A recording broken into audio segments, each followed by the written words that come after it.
You see, in this world, we're all trees in the forest of life. And let me tell you something, my friends, too many of us are becoming willows when we need to be oaks. Now, don't get me wrong. There's nothing inherently wrong with a willow tree. They're beautiful, they're graceful, and they have their place in the world. But here's the thing. In the storms of life, in the hurricanes of challenge and adversity, it's the oak that stands strong. It's the oak that survives. It's the oak that thrives. And that's why we're here today. We're here to talk about why you need to stop being soft to everyone. We're here to talk about becoming that oak tree in your own life. You might be thinking, but Jim, isn't it good to be kind? Isn't it good to be accommodating? And you're right, is. Kindness is a virtue, my friends. But there's a world of difference between kindness and weakness. There's an ocean of difference between being accommodating and being a doormat. Let me tell you a story. Years ago, I knew a man. Let's call him Tom. Tom was one of the nicest guys you'd ever meet. He'd bend over backward for anyone and everyone. He'd work late to cover for his coworkers. He'd lend money to friends who never paid him back. He'd change his plans at the drop of a hat if someone asked him to. Now, on the surface, Tom seemed like a great guy. And in many ways, he was. But here's the problem. Tom was so busy being nice to everyone else that he forgot to be nice to himself. He was so focused on accommodating others that he forgot to accommodate his own dreams, his own goals, his own life. And you know what happened? Tom woke up one day, looked in the mirror, and realized he was 50 years old. He had a job he hated, a bank account that was always empty, and a life that felt unfulfilled.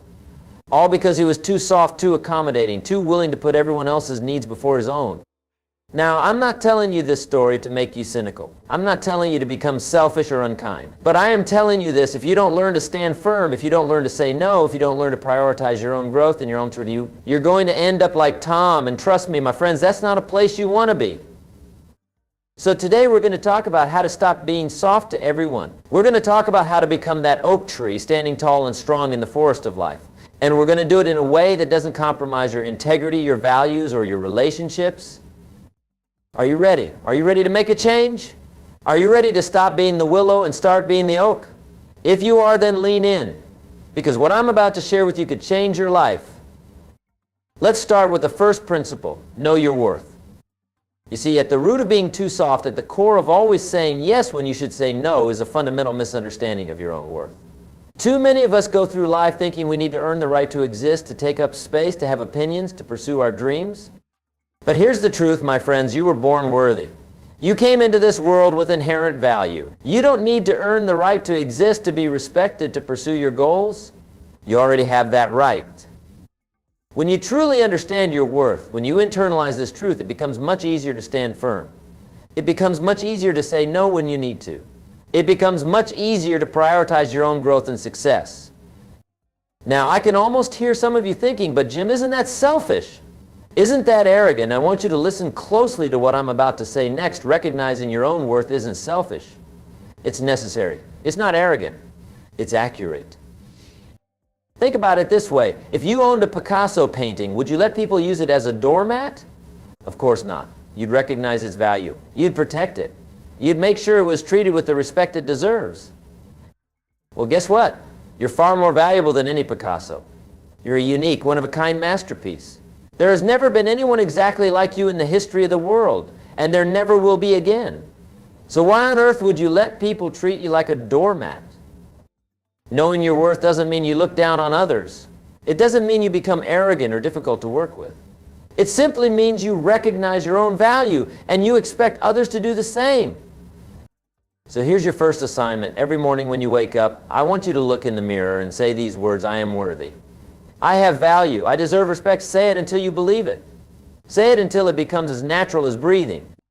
Because once you truly know your worth, you'll find it much easier to stop being soft to everyone. You'll find it much easier to stand firm when you need to. You'll find it much easier to be that oak tree in the forest of life. Now, let's move on to our second principle, set clear boundaries. You see, knowing your worth is the foundation. But to stop being soft to everyone, you need to build on that foundation. And one of the most important things you can build is a set of clear, firm boundaries. What are boundaries, you ask? Well, think of them as the fence around your property. They define where you end and where others begin. They protect what's yours, your time, your energy, your resources, your emotional well-being. Many of us, especially those of us who tend to be too soft, have very poor boundaries. We let people wander in and out of our lives as they please.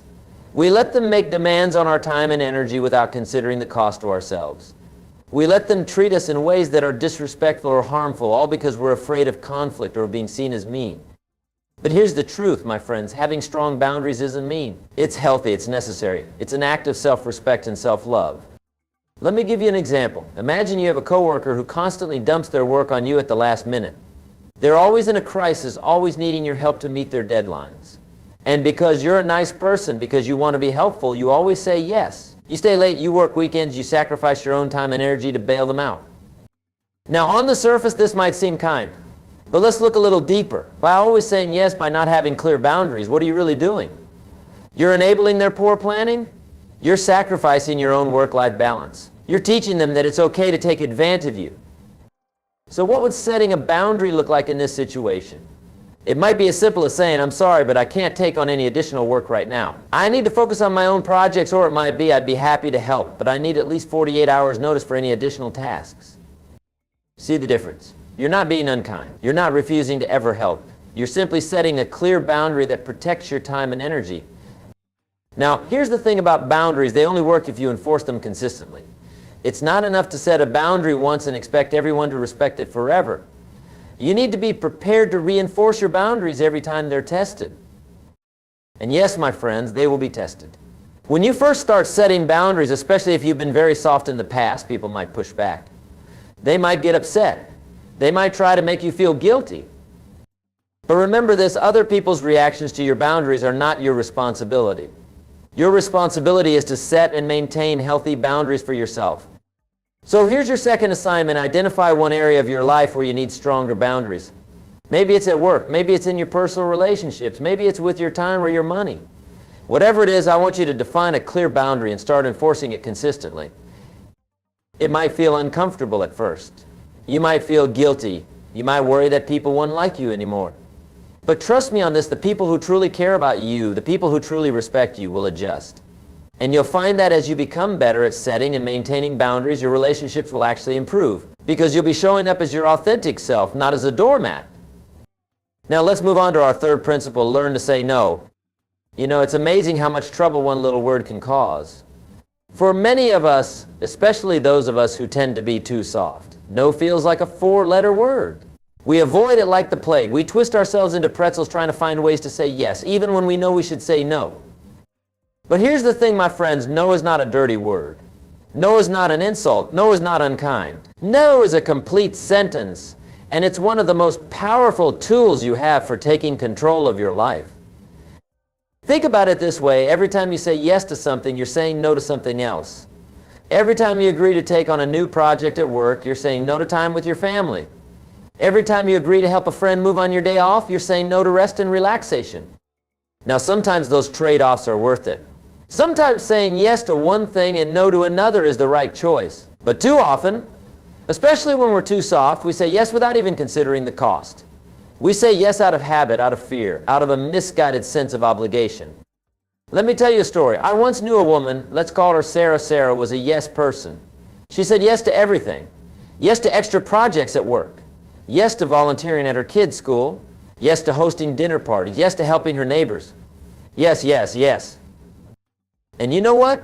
People loved Sarah. They thought she was amazing. Always ready to help. Always willing to pitch in. But do you know who didn't love Sarah? Sarah herself. Because Sarah was exhausted. She was stressed. She was spread so thin that she couldn't enjoy any of the things she was saying yes to. She was so busy trying to please everyone else that she had completely lost sight of her own needs and desires. One day, Sarah's doctor told her she was on the verge of burnout. And that was her wake-up call. She realized that if she didn't learn to say no, she was going to end up in the hospital. So Sarah started practicing. She started small, saying no to things that weren't that important. And you know what she found? The world didn't end. People didn't hate her. In fact, most people respected her more for being honest about her limitations. As Sarah got better at saying no, she found she had more time and energy for the things that really mattered to her. She was able to focus on her priorities to pursue her own goals and dreams. And ironically, she became even more valuable to others because she was no longer stretched so thin. Now, I'm not telling you to start saying no to everything. That's not the point. The point is to be intentional about your yesies and your nos. To make conscious choices about how you spend your time and energy rather than letting others make those choices for you. So how do you learn to say no? Well, it starts with recognizing that you have the right to say no. You don't need to justify or explain your no. You don't need to make up excuses or lie. A simple, "I'm sorry, but I can't do that," is enough. It also helps to remember that saying no to one thing allows you to say yes to something else. When you say no to staying late at work, you're saying yes to dinner with your family. When you say no to a social obligation you're not excited about, you're saying yes to time for self-care or pursuing a hobby. Here's another tip. Buy yourself some time. When someone asks you to do something, instead of automatically saying yes, try saying, "Let me check my schedule and get back to you." This gives you a chance to really consider whether you want to say yes or no, rather than making a snap decision you might regret later. And remember, it's okay to say no even to good things. Just because something is a good opportunity doesn't mean it's the right opportunity for you right now. You have limited time and energy, and it's up to you to decide how to best use those resources. So here's your third assignment this week. I want you to practice saying no. Find at least one thing, preferably something small and low stakes to start with, and say no to it. Pay attention to how it feels. Notice the discomfort, but also notice the sense of empowerment that comes from making a conscious choice. As you get more comfortable saying no, you'll find that it becomes easier. And you'll also find that your yeses become more meaningful because they're choices you're making intentionally, not out of obligation or habit. Now let's move on to our fourth principle. Prioritize self-care. You know, it's funny. We live in a world that's more focused on health and wellness than ever before. We have gyms on every corner, organic food in every supermarket, meditation apps on every smartphone. And yet, so many of us still struggle with the basic concept of self-care. Why is that? Well, I believe it's because we've been conditioned to think of self-care as selfish. We've been taught that putting others first is always the right thing to do. That sacrificing our own needs for the sake of others is noble and good. But here's the truth, my friends. You can't pour from an empty cup. You can't give what you don't have. You can't be truly effective in helping others if you're running on fumes yourself. Self-care isn't selfish, it's necessary. It's the foundation that allows you to be your best self, to show up fully in your life and in your relationships. Think about it this way. When you're on an airplane, what do they tell you about oxygen masks?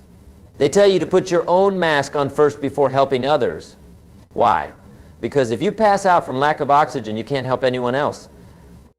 The same principle applies in life. If you're constantly depleted, constantly stressed, constantly running on empty, how can you possibly be at your best for the people who depend on you? Now, when I talk about self-care, I'm not just talking about bubble baths and spa days. Those things are nice, but real self-care goes much deeper. Real self-care is about meeting your fundamental needs, physical, emotional, mental, and spiritual. Physical self-care means taking care of your body. It means getting enough sleep, eating nutritious food, exercising regularly, and going to the doctor for checkups. It means listening to your body when it tells you it needs rest. Emotional self-care means acknowledging and honoring your feelings. It means allowing yourself to feel what you feel without judgment. It means setting boundaries to protect your emotional well-being. It means seeking support when you need it, whether that's from friends, family, or a professional therapist.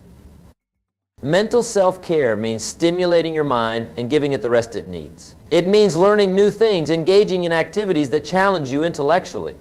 But it also means giving your mind time to relax and recharge. It means unplugging from technology, practicing mindfulness, maybe even taking up meditation. Spiritual self-care means connecting with something larger than yourself.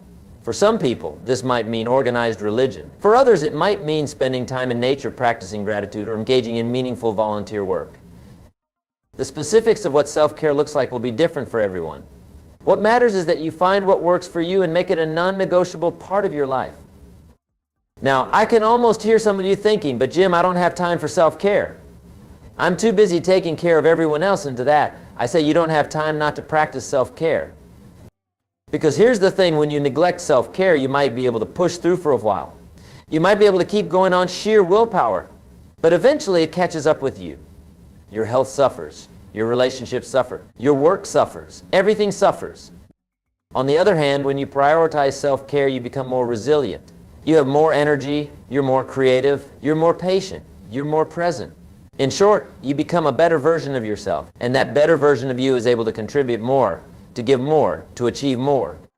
So here's your fourth assignment. I want you to create a self-care plan. Identify at least one thing you can do in each area, physical, emotional, mental, and spiritual, to take better care of yourself. And then, most importantly, I want you to schedule these things. Put them in your calendar. Treat them as seriously as you would any other important appointment. Remember, self-care isn't selfish. It's not a luxury. It's a necessity, and it's a critical part of stopping being soft to everyone. Because when you take care of yourself, you're better equipped to stand firm, to maintain your boundaries, to say no when you need to. Now, let's move on to our fifth principle, embrace discomfort. You know, one of the biggest reasons people struggle to stop being soft to everyone is because it's uncomfortable. It's uncomfortable to set boundaries. It's uncomfortable to say no. It's uncomfortable to prioritize your own needs when you're used to always putting others first. But here's the thing, my friends, growth happens outside your comfort zone. Strength is built through resistance. Diamonds are formed under pressure. In other words, if you want to stop being soft to everyone, if you want to become that oak tree we talked about earlier, you need to get comfortable with being uncomfortable. Now, I'm not talking about putting yourself in danger or doing things that are genuinely harmful. I'm talking about embracing the kind of discomfort that comes with positive change and personal growth. Think about it this way. When you start a new exercise routine, it's uncomfortable, right? Your muscles ache. You get out of breath. You might even feel a little sore the next day. But that discomfort is a sign that you're getting stronger. It's your body adapting and improving. The same principle applies to personal growth. When you start setting boundaries, when you start saying no, when you start prioritizing your own needs, it's going to feel uncomfortable at first. You might feel guilty. You might worry that people will be upset with you. You might second guess yourself. But just like with exercise, that discomfort is a sign of growth. It's a sign that you're developing new skills, new habits, new strengths. Let me tell you a story. I once knew a man, let's call him David. David was a people pleaser to the core. He hated conflict. He hated disappointing people. He would agree to anything just to keep the peace. One day, David realized that his people-pleasing was holding him back in his career. He was passed over for a promotion because his boss didn't think he could handle difficult conversations or make tough decisions. That was David's wake-up call. He realized he needed to change, to learn to be more assertive, to stop being so soft to everyone. But man, was it uncomfortable for him at first. The first time David said no to a request from his boss, he was sweating bullets. His heart was racing. He felt like he was going to be sick. But you know what? His boss respected him for it. Because David had a valid reason for saying no. He needed to focus on a critical project, and he communicated it clearly and professionally. As David practiced being more assertive, as he got more comfortable with discomfort, he found that it got easier. Not only that, but he started seeing positive changes in his life.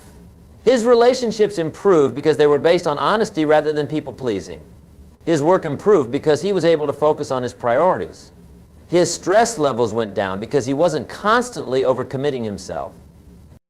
Now, embracing discomfort doesn't mean you need to go out and purposely make yourself miserable. It doesn't mean you need to be confrontational or difficult. It simply means being willing to step outside your comfort zone for the sake of your personal growth. It means being willing to have that difficult conversation, even if it makes you nervous. It means being willing to say no, even if it feels awkward. It means being willing to put yourself first sometimes, even if it feels selfish at first. Here's another way to think about it. Discomfort is the price of growth. It's the admission fee to the next level of your life. And when you learn to embrace it, when you learn to see it as a sign of progress rather than something to be avoided, like a whole new level of personal power. So here's your fifth assignment this week. I want you to intentionally do something that makes you uncomfortable.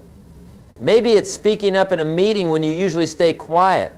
Maybe it's having a difficult conversation you've been putting off. Maybe it's trying a new activity that scares you a little. Whatever it is, I want you to do it. And when you do, pay attention to how you feel. Notice the discomfort, but also notice what's on the other side of that discomfort. Notice the sense of accomplishment, the boost in confidence, the growth that comes from pushing through your comfort zone. Remember, the goal isn't to eliminate discomfort from your life. The goal is to get better at handling discomfort, to see it as a tool for growth rather than something to be avoided at all costs. Now let's move on to our sixth principle, cultivate inner strength. You see, stopping being soft to everyone isn't just about changing your external behaviors. It's not just about saying no more often or setting better boundaries. Those things are important, absolutely. But they're the outward manifestation of something much deeper, inner strength.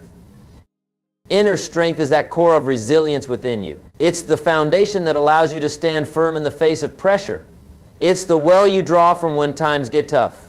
It's what allows you to be kind without being a pushover, to be compassionate without being a doormat.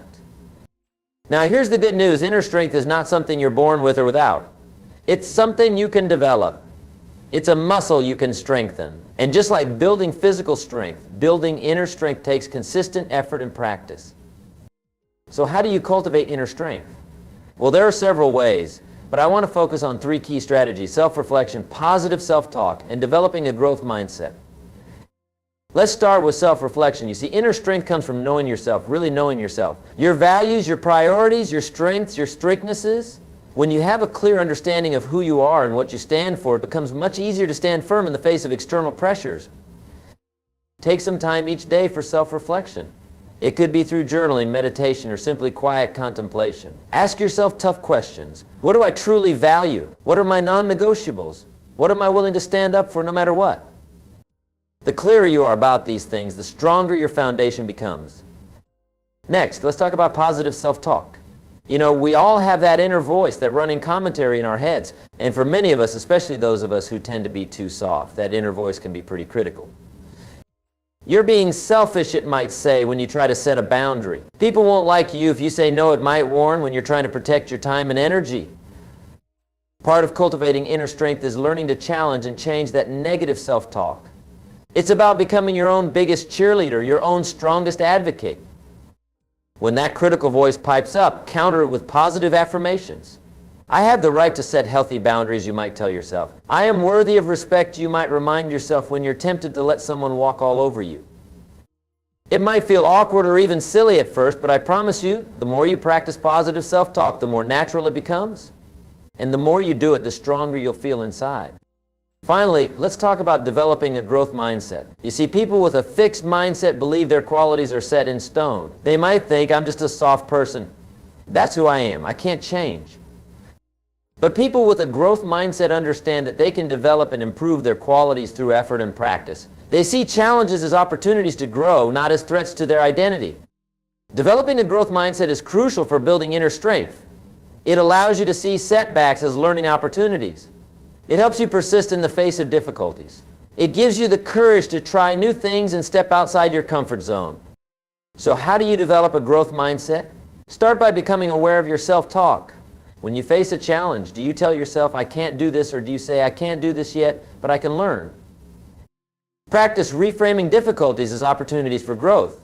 Instead of this is too hard, try this is going to help me get stronger. Instead of I'm not good at this, try I'm getting better at this every time I try. Celebrate your efforts, not just your successes. Remember, the goal is progress, not perfection. Every time you push yourself, every time you try something difficult, you're building inner strength, regardless of the outcome. Here's your 6th assignment. This week, I want you to practice all 3 of these strategies. Spend at least 10 minutes each day in self-reflection. Write down 3 positive affirmations and repeat them to yourself throughout the day. And when you face a challenge, consciously try to approach it with a growth mindset. Remember, building inner strength is a process. It doesn't happen overnight. But with consistent effort and practice, you can develop the kind of inner strength that allows you to stand firm, to stop being soft to everyone, without losing your kindness or your compassion. Now, let's move on to our 7th and final principle: take responsibility for your life. You know, at the heart of being too soft to everyone, at the core of always putting others' needs before your own, is often a fundamental misunderstanding about responsibility. Too many of us have bought into the idea that we're responsible for everyone else's feelings, everyone else's problems, everyone else's problems. But here's the truth, my friends. The only person you're truly responsible for is yourself. You're responsible for your actions, your choices, your growth, your happiness. And ironically, when you fully embrace this responsibility, you become much more capable of positively impacting others' lives. Think about it this way: if you're constantly trying to manage everyone else's emotions, constantly trying to solve everyone else's problems, what happens?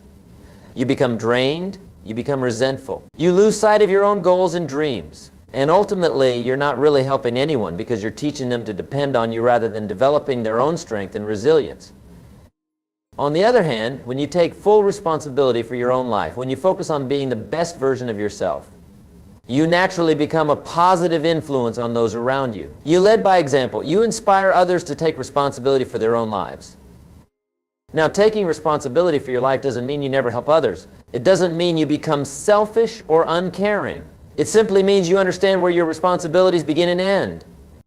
You're responsible for treating others with kindness and respect. You're not responsible for their reactions to that treatment. You're responsible for offering help when you can. You're not responsible for fixing everyone's problems. You're responsible for communicating your boundaries clearly. You're not responsible for making others comfortable with those boundaries. You're responsible for your own happiness and fulfillment. You're not responsible for anyone else's happiness or fulfillment. Let me tell you a story. I once knew a woman, let's call her Maria. Maria was a natural caretaker. She was always the one people turned to when they had problems. And Maria, being the kind soul she was, always tried to help. But over time, Maria found herself exhausted. She was so busy trying to solve everyone else's problems that she had no time or energy left for her own life. Her own dreams and goals were constantly on the back burner because there was always someone else who needed her. One day, Maria had a realization. She understood that by always being there to solve everyone's problems, she wasn't really helping them. She was enabling them. She was preventing them from developing their own problem-solving skills, their own resilience. So Maria made a change. She started taking responsibility for her own life and letting others take responsibility for theirs. When people came to her with problems, instead of jumping in to fix things, she would ask, "What do you think you should do about that?" She offered support and encouragement. But she stopped trying to solve everything for everyone. At first it was hard. People were used to Maria always being there to fix things. Some people got upset, but over time something amazing happened. The people in Maria's life started becoming more self-reliant. They started solving their own problems. And Maria, she finally had the time and energy to pursue her own goals and dreams. By taking responsibility for her own life and letting others take responsibility for theirs, Maria actually became a more positive influence. She was happier, more fulfilled, and able to show others the power of taking responsibility for their own lives. So how do you start taking more responsibility for your life? It starts with awareness. Start paying attention to the ways you might be taking on responsibilities that aren't yours. Are you constantly trying to manage other people's emotions? Are you always the one people turn to when they need something fixed? Next, practice setting clear boundaries around your responsibilities. When someone comes to you with a problem, instead of immediately jumping in to fix it, ask yourself, is this really my responsibility? If it's not, how can I support this person in taking responsibility for themselves? Practice using language that reinforces personal responsibility. Instead of "let me fix that for you," try "how do you think you could address this?" instead of "don't worry, I'll take care of it, try I believe in your ability to handle this." And perhaps most importantly, start taking full responsibility for your own life. Your happiness, your growth, your success, these are your responsibilities. Don't outsource them to anyone else. So here's your final assignment this week. I want you to identify one area of your life where you've been taking on responsibilities that aren't truly yours. Maybe it's always being the one to smooth things over in your family. Maybe it's constantly covering for a coworker who doesn't pull their weight. Whatever it is, I want you to practice stepping back and allowing others to take responsibility for themselves. At the same time, I want you to identify one area of your own life where you haven't been taking full responsibility. Maybe it's your career growth. Maybe it's your health. Maybe it's your personal happiness. Whatever it is, I want you to make a plan for how you're going to start taking more responsibility in that area. Remember, taking responsibility for your life isn't about being selfish. It's about being the best version of yourself so that you can truly make a positive impact on the world around you. Now, as we wrap up, I want you to take a moment to reflect on everything we've covered today. We've talked about knowing your worth, setting clear boundaries, learning to say no, prioritizing self-care, embracing discomfort, cultivating inner strength, and taking responsibility for your life. These principles, when applied consistently, have the power to transform your life.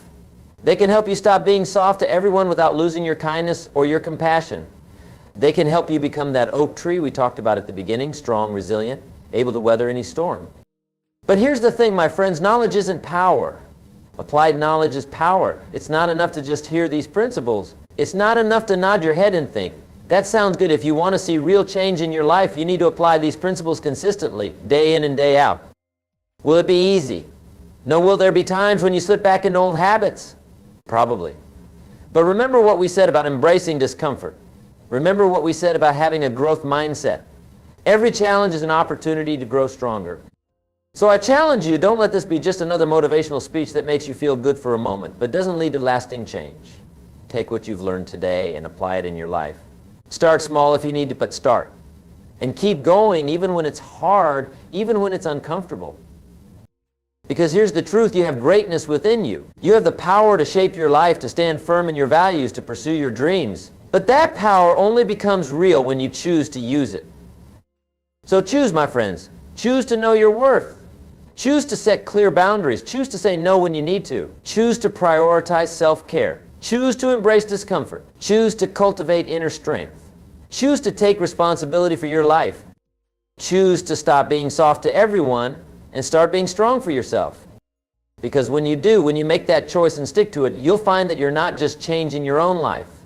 You're inspiring others to change theirs. You're showing the world what's possible when we stop being soft to everyone and start standing firm in our own power. And that, my friends, is how we create real lasting change in our own lives and in the world around us. So go forth, be strong, be firm, be kind. Be you. The world is waiting for the authentic, powerful you to show up. Don't keep it waiting any longer. Thank you.